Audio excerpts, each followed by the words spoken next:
But people are crazy, like I said. I read in Time magazine the babies that are born in the next 10 years are going to live on average to be 120 years old. Would you want to be 120? You know what you could do at 120? You can go to your kid's 90th birthday party. I don't even think that's right, do you? I couldn't resist. I'd be at the party like this. Mommy bought you a walker. I think that's damaging, isn't it? No matter how old the child is. If you're 120, you could celebrate your 100th wedding anniversary. Wow, look at all the happiness that thought brought. What would you give your spouse as a gift on your century anniversary? I'd be like, here's a diamond. When we first married, it was coal. Okay, this side is slightly smarter on this side. Never mind.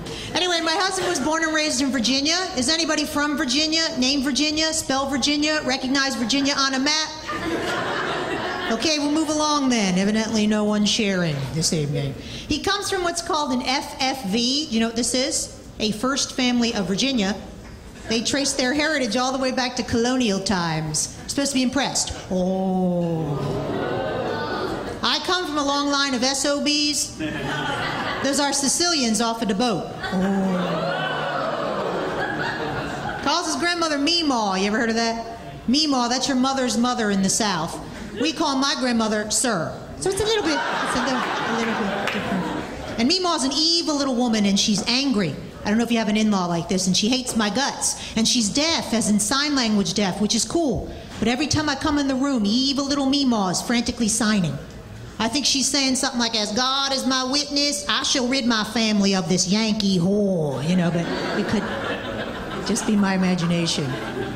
My husband's family produces a blonde baby every holiday season. I feel like Satan sitting at the table, because I'm really dark and identifiable. It's like blonde, blonde, blonde, Antichrist, blonde, blonde, blonde.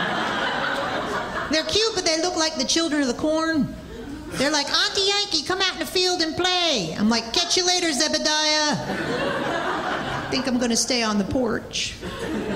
They're really blonde. My Uncle Zimliuch at my wedding. You don't have an Uncle Zimliuch? He looks at my husband's family. They're tall and blonde. My family's like trolls.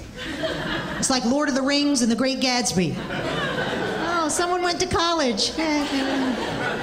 I love my uncle. He looks at my husband's family. He goes just like this. What's the matter with those people? They don't got any pigment in that family. I'm like, I don't know, Giuseppe. Maybe I'll give birth to a baby that isn't born with fur on its neck.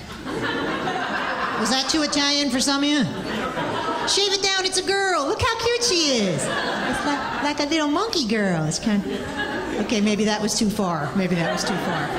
My husband's family does this thing I call the conversation of hell. Once you get in it, you can't get out of it. And you don't even know how you got in it. It starts crazy. Somebody will go, I think my foot is on fire. And someone will go, is that right? Isn't that something? That is something. Then you get to add whatever you want. Yeah, I think my ass just blew off. And someone will go, is that right? Isn't that something? That is something. You never know when it's going to happen. Got a sister-in-law named Roxana Lou. Got another one named Susanna Lou. Come on, you can't make that up. Roxana Lou's dating a guy that in New York we would call a prick. But in Virginia they call him a rascal. My mother-in-law goes, you know what we ought to do, Roxana Lou? We ought to get Meemaw's gun and get that rascal down near the river and assassinate his ass.